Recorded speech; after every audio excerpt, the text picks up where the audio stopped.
Welcome to the Mike on Much podcast. I am your host, Mike Veerman, and I am here with my friend and trusty producer, Max Kerman. Max, how is it going? I am going good. I'm doing well. Yeah, it's nice. We were away in Europe for a couple weeks. You are back from Europe. I feel like you've been gone for a couple weeks. What were you doing there? We had some shows. What did we do? Okay, we were in Germany. No, actually, we started in Amsterdam. Ooh. And I'm trying to think of anything. Did you get high in Amsterdam? Nah, I didn't do that. Oh, you know, you're such a good boy. I know, mama's boy. Then we went to Germany and we got to play a cool festival in near the Baltic Sea, Rolling Stone Weekender Festival, where we shared the bill with Alabama Shakes. Hey. And Steve Earle. What's the singer of Alabama Shakes name? Brittany. Brittany, that's Brittany it. Howard. Did you speak with Brittany? No, I didn't. Well, I saw her, but I didn't want to, geek out too hard. No. Actually, here's a question for you, because I was just reminded me, this is sort of unrelated, but I was thinking about the Blue Jays and all the hysteria that was going on in the city. Yeah. And I had to take a go bus home back to Hamilton. And it happened to be just as one of the Jays games was ending in the playoffs, and they had just lost. Oof. So anyway, the bus is packed. I don't get a spot. I have to stand. And for anybody who's local will probably know what I'm talking about. If you don't live around here, the go bus that goes to Hamilton is about an hour long. From Toronto to Hamilton. From Toronto to Hamilton. And they'll let you stand in the aisle for the whole hour. They'll pack the full bus. Yeah. So everyone will get a seat, and then the middle aisle, they'll just fill up with standers. Yeah, and typically the go service is pretty great, and you don't have to do that. But like after a big event at the Air Canada Centre or the Sky Dome, you might have to stand, which sucks. So anyway, we just come from the recording studio. I'm really tired, and everyone's kind of in a bad mood on the bus because the Jays just lost, and I have to stand in the aisle. And there are these two guys sort of in the row in front of me that are clearly drunk and just talking really loud, not in a funny way, just like kind of, when those are angry people that are drunk, and you can just tell they're not like laughing at all. They're just sort of like talking angrily about stuff. Right. So I put my headphones in because I'm like, I can't listen to this or whatever. So about 15 minutes into the bus trip, I start hearing yelling. So I take out my earbuds, and the guys in front of that row turn around and go, "Will you shut the f*** up? No one wants to hear you f***ing talk on this bus." And then the guys who were talking, who've been called out, they of course get offended by it. They're not like shamed at all. They're like, "No, you." And I'm just like, oh God. So and then you hear these girls sort of behind me like, "Yeah, you're bullying everybody on the bus. You're talking. Stop being a bully." So basically everybody hates these two guys that were talking. Really and they're loud. being defiant in the face of criticism. Exactly. They're being so defiant. And so they start yelling at each other. And I sort of go, I'm just like, guys, it's okay. It's okay. It's going to be okay, guys. Guys, it's okay. Guys, it's okay. I just kept on saying, it's going to be okay. Because I thought that's sort of like what maybe it would calm things? Well, yeah, it would calm things a little bit. And then I was like, guys, we've all had a long day. We've just had a long day, guys. Our driver's just trying to get us back to Hamilton. We've just had a long day. Guys, we've just had a long day. It's okay. We've had a long day. I just kept repeating that. And then things sort of quieted down a little bit. So also, I was thinking, though, if things really got out of hand, what I would do.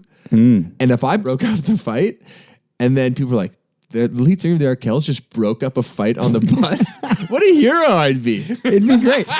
You should have tried to incite a fight, actually. You're going to let them try to make you be quiet? I mean, this bus is for everybody, man. I know. Anyway, it didn't lead to that. The guys eventually quieted down, and it was a relatively peaceful Did ride. any of those people recognize you as the singer of the Arkells? No, nobody did. I've been on that bus so much. We just got a gold record, which I think we mentioned in a previous podcast, and I was bringing it home to Toronto to deliver to my parents, and I took the go bus home with my gold record underneath. I put it in a towel so not to attract too much attention. Yeah, that's so very Arkellsian of you to take the go bus with your gold record. Yeah, I love the go bus. I took it today in here. It's great. I want a sponsorship deal with the go bus. You've mentioned the go bus now about 16 times. I know that's good ad money right now. That is good ad money. Max, we have a great show today. Our featured guest is Troye Sivan. Mm-hmm. That's how you said that, Sivan? Troye Sivan. Sivan. I don't know what kind of... Yes, but Troye is a very popular YouTuber. He's also a musician with music out right now. He's an actor. Mm-hmm. Troy's also known for sort of at a very young age coming out online and sort of sharing his experiences with the world. I think one of the reasons he's so popular is because he's so candid on YouTube. Very honest. Yes. He does these great Ask Troy like Q&As. Yeah, where like fans can tweet at him. Yeah, and then he answers them, and they're really sharply edited. Like the whole thing, it's like I found myself kind of getting into him and learning, like feeling like I knew him pretty quickly. Yeah, just based on those videos. They're great. Let's get to it. All right, well, let's just jump into this thing. Cool. So yeah, like despite your relatively young age, like you've been involved in music and performing for a very long time. Did you find that you're like sort of a naturally ambitious person? I think so, probably. I think I've always been just like really creative. Like I've always wanted to make stuff. I remember when my parents first got a video camera, I was trying to like make films and like use like cool effects and stuff like that, and then I would like import the footage onto my laptop and like try and edit it there, and just like and then I went and found Logic and started like trying to make beats and stuff like that, and writing songs, and just it was always just fun for me, all of that stuff. And then I guess with that came ambition, you know what I mean? So you have this need to create, but then you want to sort of like do something with what you've created. Right. Well, as well, I wanted it to be my job, and like I just can't imagine myself doing anything else other than being creative. Whether that's being like a songwriter or a singer or both, or an actor or making YouTube videos, whatever it was. I just knew that that's what I was going to do. Yeah. Was there, with acting and music, was there a first sort of love? Was it like, I want to be an actor or I want to be a musician? I'd say music is like, music was the first love for sure. I only really found acting when I was like 14, and I started singing when I was like way younger than that. And yeah, I don't know, I guess I kind of stumbled into acting, and music has always just been like number one for me. So you were sort of creating music, writing songs in the beginning, and then acting. How do you stumble into acting? Is it something where a manager found me on YouTube. I was singing on YouTube, and a manager found me, and he was like, "Look, I don't really know the music industry. I only really know the acting world. Have you done acting before?" And I was like, "No." And he was like, "Do you want to?" And I was like, "Sure, I'll give it a go." And the first audition that he sent through was for a movie called X-Men Origins Wolverine, and yeah, I ended up getting the part and doing that. And so that was like my first sort of introduction into the whole acting world. I loved it. So yeah, that's a pretty big home run for your first try to get into like a major motion picture. Yeah, it was cool. It was really a good like welcoming into the industry. Do you remember the moment when you sort of found out you got the role? I do. I was at school, and my mum came to the school, and so a teacher was like, "Oh, Troy, you need to go to the office or whatever." And my mum was waiting there and told me. Really? I'd been like not really sleeping for 2 weeks because I guess it was probably out of naivety. I didn't understand the way that the acting industry worked, in that like often you'll do an audition and just never hear anything, and that's their way of telling you obviously that you didn't get the part. But I was like waiting, like with bated breath, and found out that I actually did get it. Was it like pure elation? Were you just totally. I don't even remember if I stayed at school for the rest of the day or if I just like went home. I was just so excited. You're saying music first. Was there? Do you remember sort of your first favorite band or artist that really got you? Like you're like, I want to create. I want to do that. I want to make that kind of music. Yeah. So Michael Jackson, I'd say. My parents had like a Michael Jackson concert on VHS, and I just used to watch it as like a little kid, and we've got like home videos of me watching it when I was literally like 2, and Were you doing the dance moves and stuff? Yeah, trying to. Right. It was just like waddling because I was a toddler, and it was just always really, really interesting to me, and I knew that I wanted to try and do that. And then, you said you fell into acting, but were you into movies and film? Was there anything in particular that you sort of loved?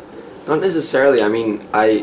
Funnily enough, I actually did love the X-Men series before I auditioned. That's probably why I was so excited as well.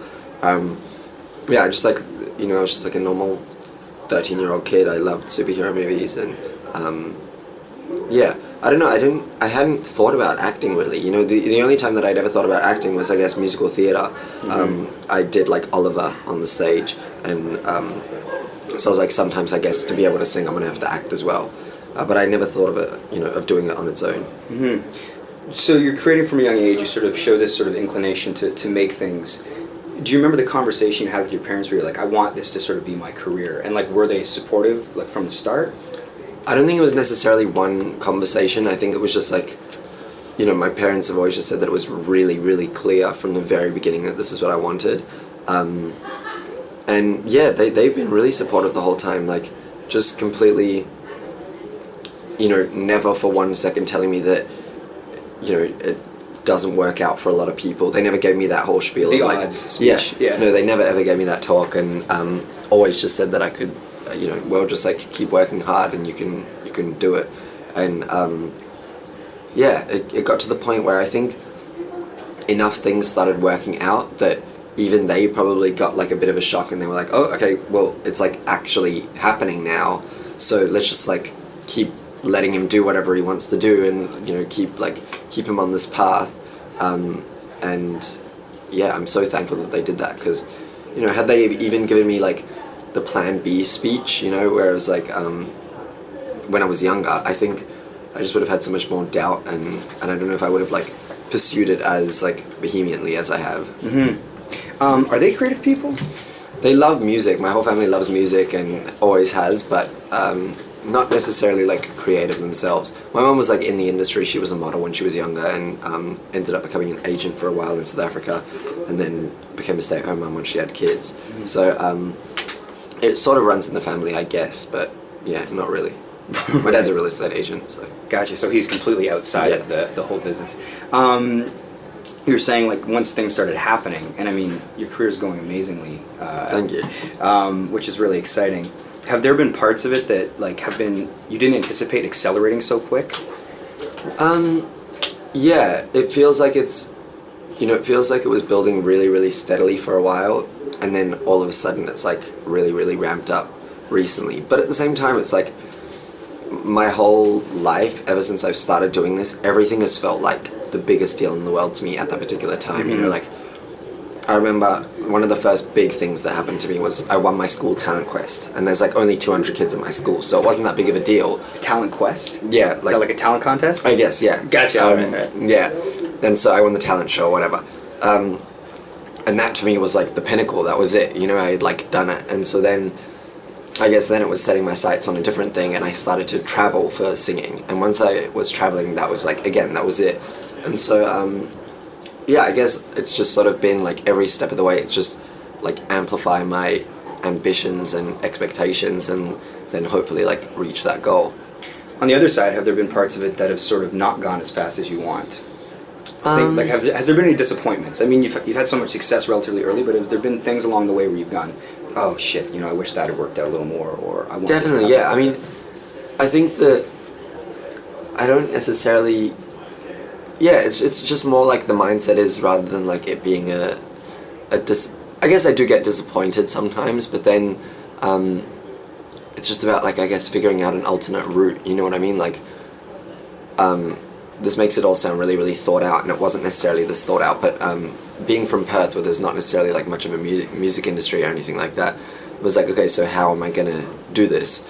Well, you know, I guess I was disappointed that I found out that there was no record labels in Perth or anything like that, so I didn't know how I was going to get started. But then I found the internet, and that became like the alternate route, you know? And I took a big break from singing. I wasn't sure if I was going to be a singer, professionally at least. I knew that it was always going to be like the love of my life back home, but I wasn't sure if I was going to be able to do it professionally. And then, so I just completely focused on YouTube for a while and acting, and then, you know, wrote a song in my bedroom, put it up on YouTube, and ended up getting signed from that. So I guess I'm not at all a religious person, but I guess I just have faith that like things will, you know, if something is meant to happen, then it will find its way, you know, to happen. It might not be necessarily the way that you expect it to, but it'll happen if it's supposed to.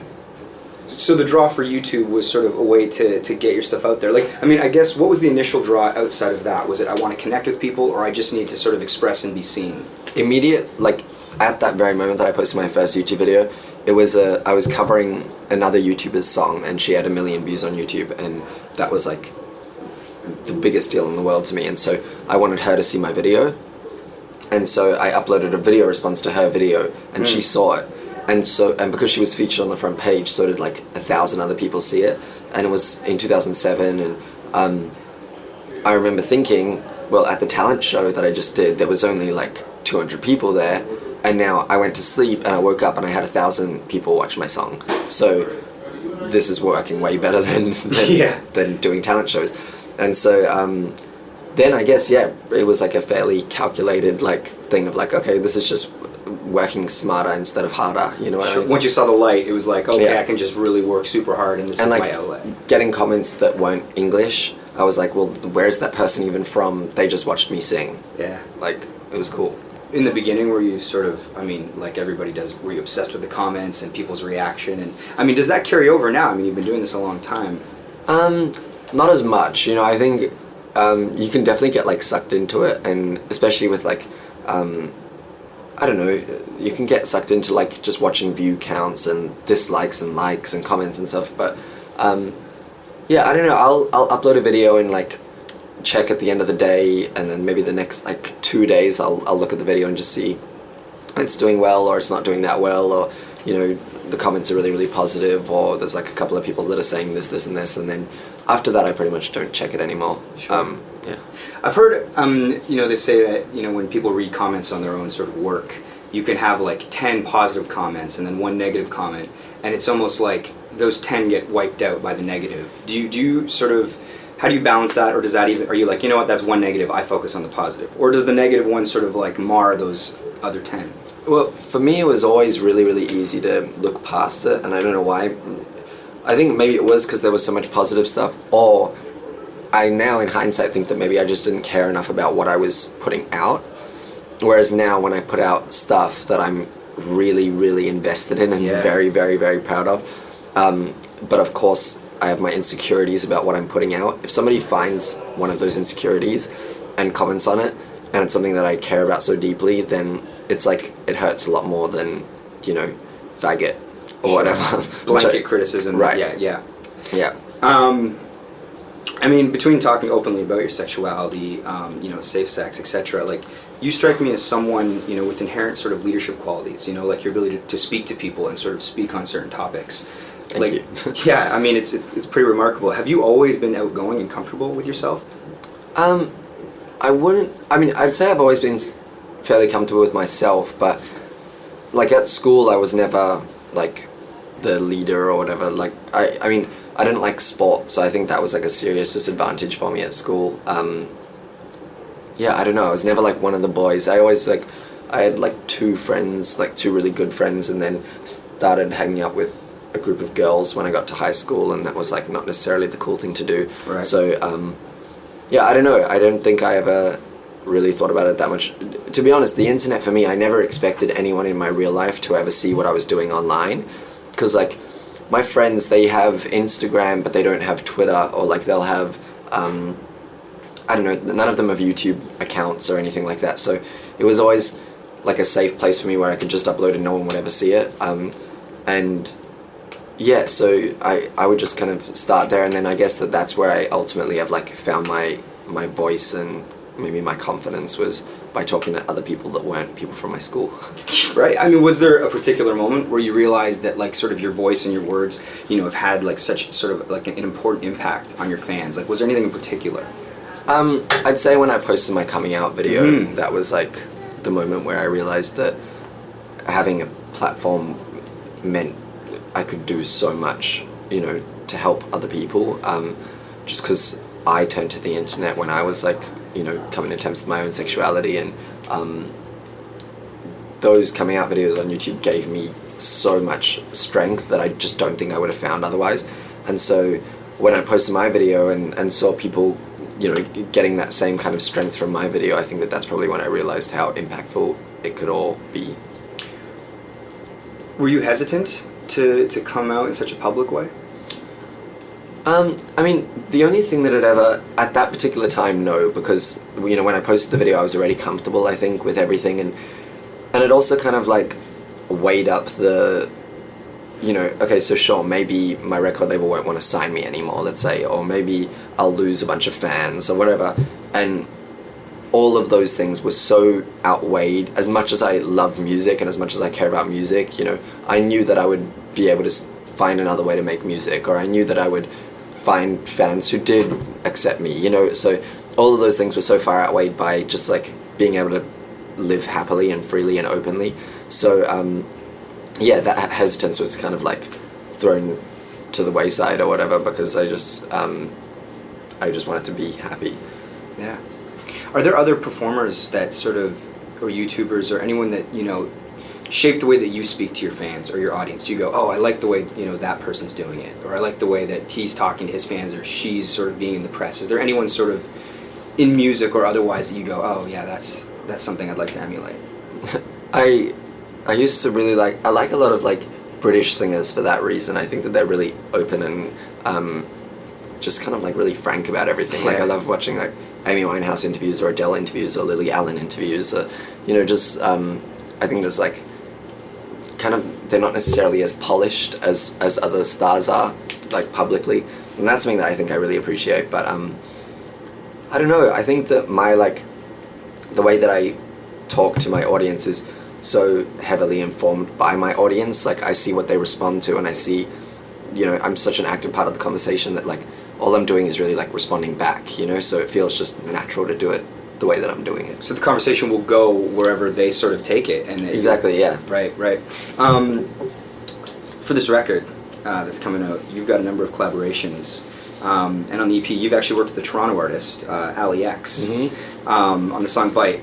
Can you describe sort of how the songs for Blue Neighborhood have come together? I mean, what's the sort of process? So it started off with me.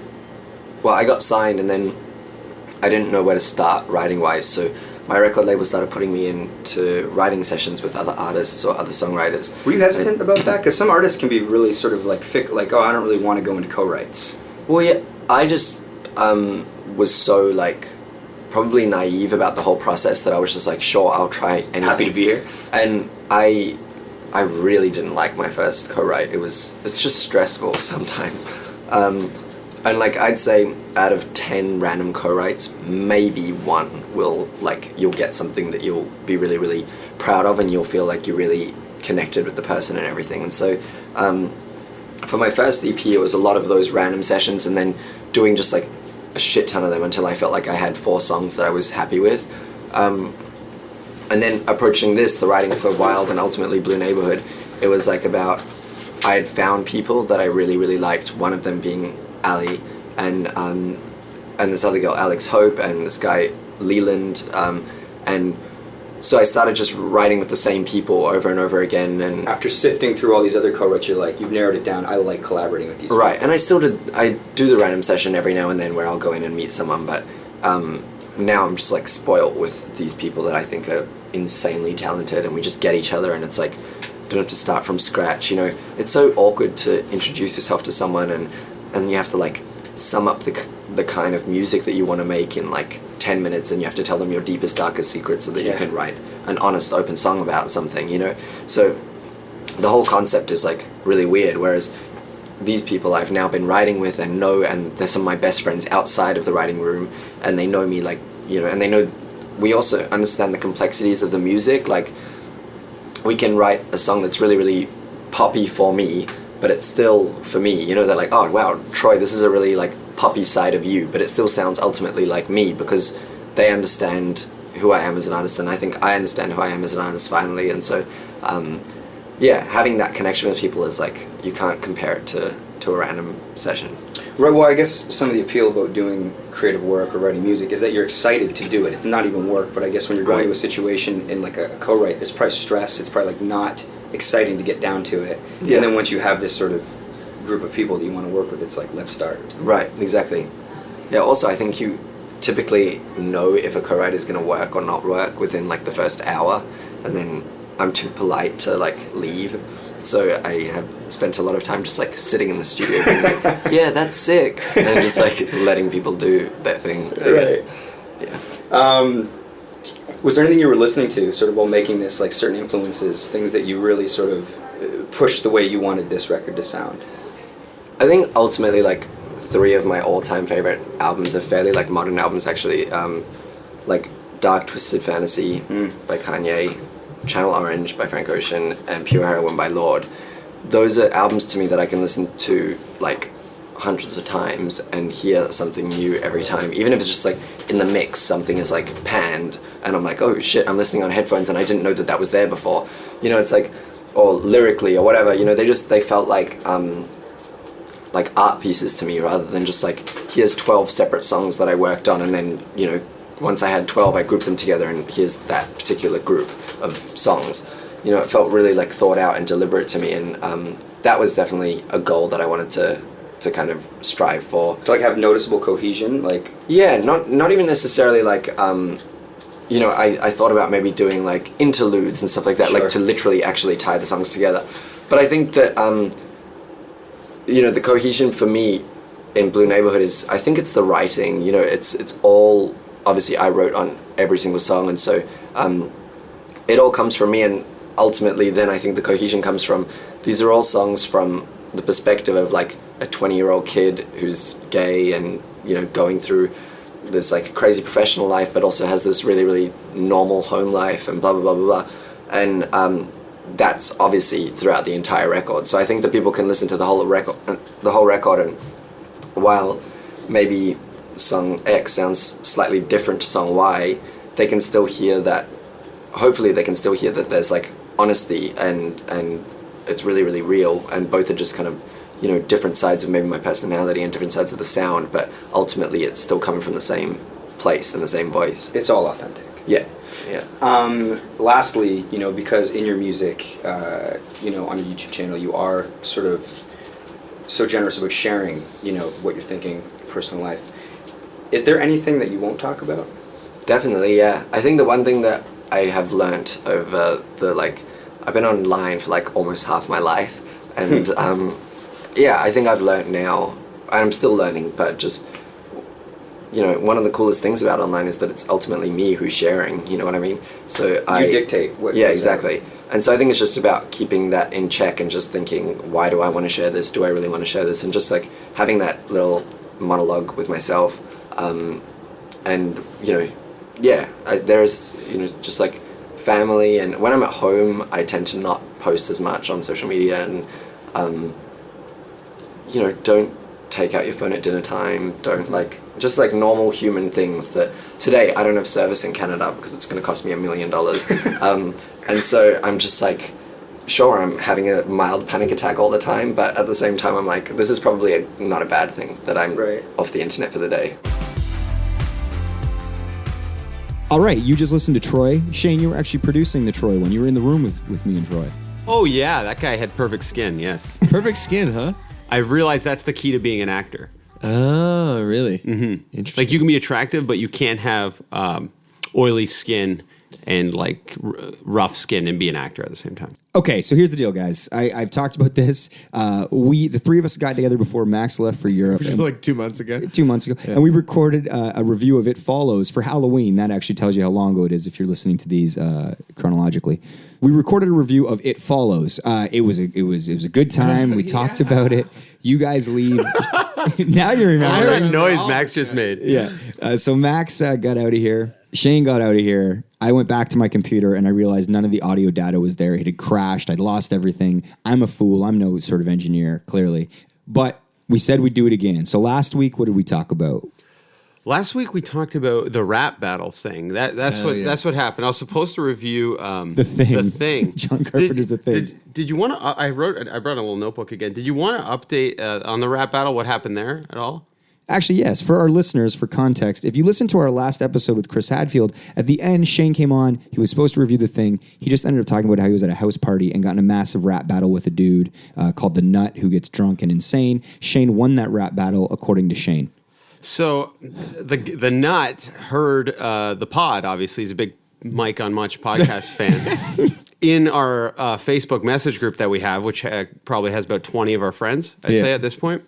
It took on a life of its own. Basically, what happened was after the pod went live on the Wednesday, our Facebook group started blowing up where the Nut denied that he had lost the rap battle. Yeah. We started getting corroborating, like basically witnesses to say whether Shane won, whether the Nut won. I had to get screen grabs from my girlfriend and send them. Like, see, she corroborates the story, but that's not a reliable witness because she's my girlfriend. Big point of contention. So then there was some question as to who actually won the rap battle. It caused a huge uproar in the Facebook group. So then it ended up getting so out of hand then the next party was supposed to be a housewarming. It basically became like a venue for the new rap battle, including a beat machine was brought. We brought in a DJ with original beats. I heard. So your friend Simon, I missed this party. DJ Simon Jane actually created beats for this. Yeah, he came in from Toronto. He got a hotel in Hamilton. That's what I heard. Yeah. And he was very excited about being a part of it. So I wasn't too worried about it. The nut's an easy target sometimes. So I went into it fairly relaxed, but then I forgot I had a wedding that day of the rap battle. Right. Congrats on getting married, buddy. Yeah, thank you. So you went to a wedding with your girlfriend. I went to a wedding, but the wedding started at 2:30, and then by 3, it's just drinks. And then I don't know any people here. When I don't know what to do, usually I start drinking. Like if there's an open bar, like I'm just gonna like waste time in the lineup just to kill some time because I don't really know how to talk to people sober or whatever. So I Let's brush over that. So I at 3, the hour from 3 to 4, I had 5 beers. From 4 to 5, I had 10 beers, etc. 10 beers. Yeah. So all in all, and the drinks didn't stop once dinner came either. I probably drank a whole bottle of wine. So I'm like out of my mind. I was like making phone calls, talking to people. I didn't even know what I was doing. And then the nut started messaging me at the table. And he sent me a picture of his face, like, "You're not funny, come and get it." And then I Instagrammed the picture of his face and started making fun of him on like my social media. And then that became like a social media war, like in the comment section that went on for like, I think it was 14 comments. Oh, yeah. Wow. We were all watching because all of us were at this housewarming party waiting for the champ to arrive. Because you were at that wedding. We were all just waiting for you to show up. And the nut was sitting there ready for the fight, ready for the battle. So, and then we're trying to set up my other friend, Dan. I wasn't even going to go to the rap battle because I was very f***ed up, but we met a girl at the wedding who I showed her a picture of Dan, and she wanted to pursue Dan a little bit. So I'm like, yeah, let's go to this house party, and then I'll like kick some rap ass or whatever in the meanwhile while they're falling in love. So that's how it works. So show up to the rap battle, and that's when I really don't have any memory. I just know I woke up with this horrible feeling. Like it almost felt like I cheated on my girlfriend or I did something very bad, but I didn't know what. And then I just had like this weird flashback of like everyone going, "Whoa!" Like, you know how they do that in a rap battle? Yeah. And so I has that, and I was like, "Oh, Alex, like what happened?" She's like, "You were horrible." She's just like, "You were the worst. Like you just froze. You didn't do anything. It was like very bad." And I was like, okay, so I just had to take it. And then I looked at all the comments of the nut and on my Instagram, and I feel guilty for saying all that stuff in such a public forum. And then I just changed my caption to Rap Battle King, and he was very happy. And he screen grabbed that and put it in the message group. But then Alex, who had seen me do it well before, she's like, "I don't even know anymore. Were you a good freestyle?" She's like, "Can you freestyle?" And then I noticed every time we were drinking, she's like, "Hey, I'm going to say some words, just start freestyling." And I was like, no. And then the next night, she was like, "No, seriously, I want to see if you can freestyle. Like, test me." And then I'm like really sweating. So then she's like, "Scrambled eggs," and throws it out. And I'm like, it's like fight or flight at this point. But then I killed it. I went on like a 2-minute rampage, and I felt very good. Can you remember any? Yeah, of the give us a raps? sample. I can't. I honestly, I can't remember. How convenient. I swear to God, I wouldn't be saying this. Here, Alex listens to this pod. Like, trust me, she's very honest, and I would not lie about it. Scrambled eggs. Scrambled eggs. Yeah, but now I feel Come like. on. Okay, wait. You can't say scrambled eggs. Oh, now I got to rap. Okay, Come on, let's what's do it. up?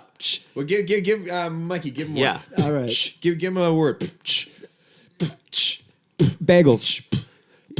Yo, I'm eating some bagels. What rhymes with bagels? Nut and honey. I'm gonna lose my money and my job because going down like me, but I'm smiling, no frown. Yo, man, everyone laughs because I'm the clown. What's up? Where's my mound of money? It's gone. Where's my honey? She's gonna be gone in about 6 with no money. 6 months. I got a hunch. I ain't gonna have a pot to piss in or eat lunch. That is the end of my rap. And I hope you guys end with a clap. Thank you. That's pretty good. Yeah, it wasn't great, but you know, like, That's I'm pretty not. good. If the nut was here, I'd like to think I could beat him. Yeah. I'm not. Bagels is a hard word to start. It on. was. Bagels is the worst Sorry, word dude. ever, Mike. So I I'm had to kind sorry. of ignore it. Yeah, no. Was that a fine. setup to make me fail? No, I couldn't. Is the nut texting you right now? No, yes. Actually, the nut wanted to come on and defend himself, but I mean, at Then this he point, kind of pussed out, though. He's like, well, no one wants to hear about a rap maybe battle. we do a rap battle live on the podcast with those two. With I'll, those do, two. I'll do it. And when I'm sober, I'm somewhat Okay, sharp. Next so week, we're doing round 3. So Shane won round 1, Yeah. disputably. The nut won round 2. I was there. definitely. He decimated you. I also heard a rumor, by the way, that he was being fed lines. And a lot of pizza from the looks of him. Okay, you know what? Next week we will do it. Let's do it. We'll have the rap battle. So there you have bring it. Simon Jane. We'll get the turntable back. Or maybe I'll just beatbox. Yeah, that was good too, Max. That was a very nice beatbox. Oh, thank you. So after all of that, it follows. We quite liked it. Yes, we did like it. It was 2 weeks ago we recorded. But yeah, I was mentioning that It Follows was truly terrifying for me. It was also a very cool movie, first and foremost. But it did scare me to like my core because two of my biggest fears are after I have sex with someone, something very terrifying happening afterwards. And my other fear Well, is so like in the form of an STT or like pregnancy? herpes, anything like that. I always STD related. AIDS. AIDS is a big one. I've had numerous AIDS tests. Even if I'm wearing like 3 condoms, I'll get an AIDS Charlie test. Sheen. Yeah. Yes. Topical. That's crazy. It's HIV though. He has. He has Yeah. HIV. Yeah. Let's not be ignorant, guys. That's what I'm about. And being followed, like literally being followed by people or persons. Your and- two fears are contracting an STD and being followed. Yes, and And that's basically what the movie The plot of the follows. film is once you sleep with somebody, you then are actually followed. Like it's a horror movie and it's very effective and it's very good. But basically, this girl sleeps with this guy, and then now she basically is trying to outrun like kind of an entity. right. And just to throw a little like crowbar in a story here about. I had a 60-year-old friend when I was young. He was 65 when I was younger, and he wouldn't stop following me. Hold on. So how old were you when you had a 65-year-old friend? I was 23, Okay. And he was 65. and he was 65. Okay. And How'd you meet him? I met him at a Tim Hortons when I was landscaping, and every day for my lunch break I'd go to this Tim Hortons, and then I dropped my muffin on the ground. I always got a low-fat blueberry muffin, and then he said that must be one tasty muffin if I'm going to eat it off the ground. Oh, you picked it up. I dropped it on the ground and then bit it, and then I was like, yeah. And then he started driving me home from work. And did you ask him like what he did? Like Yeah, he was a construction worker. He's like, he mentioned that he had 3 kids. So, I put my mind at ease. I was like, and I felt like I could kill this guy. I was very like in shape at the time. Low fat blueberry muffins. Yeah, low-fat blueberry muffins, exactly. That's a fair thought. So I'm like, I'm going to kill this guy. And he's saving me like an hour waiting for the bus and all that. Anyways, I ended up casting him in a short film called Cops. So where he your played a friendship police chief. develops. Friendship develops. A couple You years find go you- by. We're like very close friends. We're going to the gym together. Everything that you'd want in a friend, he had.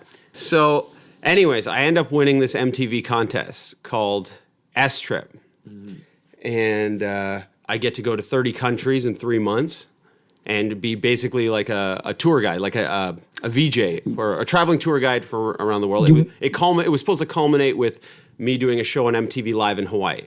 Okay. So this was a fairly big deal for me. You won this thing with like a skit you made, a short. That's how you got in. That's how you won. And you cast this 65-year-old dude in it. So the he was skit. in the original. Yes, Like, and so- we'd also been part of a Quentin Tarantino contest where this man played Samuel L. Jackson.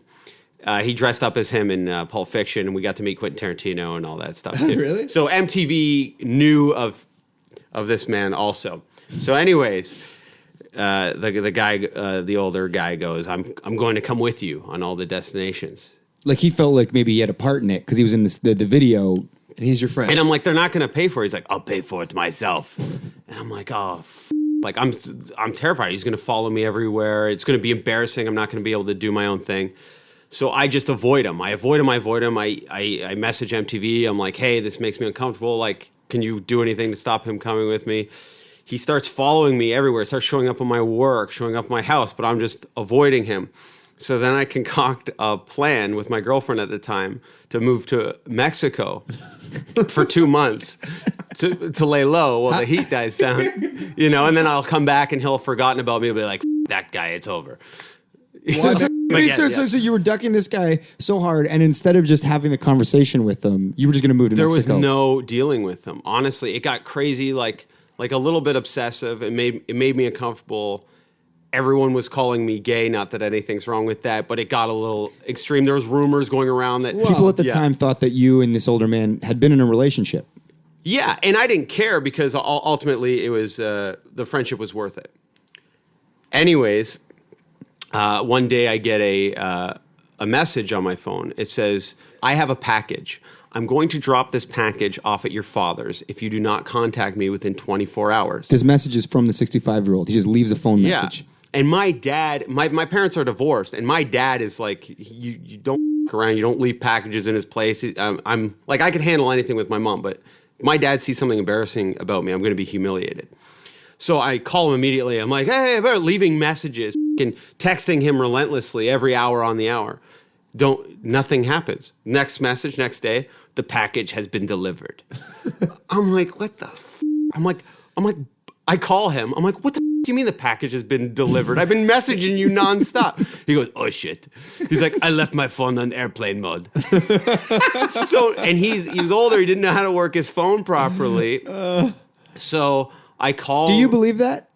Yes, I 100% do. He only wanted to contact me. I know, and he always with his phone, his Bluetooth, he'd always it up. He wasn't super keen to deliver this package to your father. Absolutely not. He was just keen on talking to me.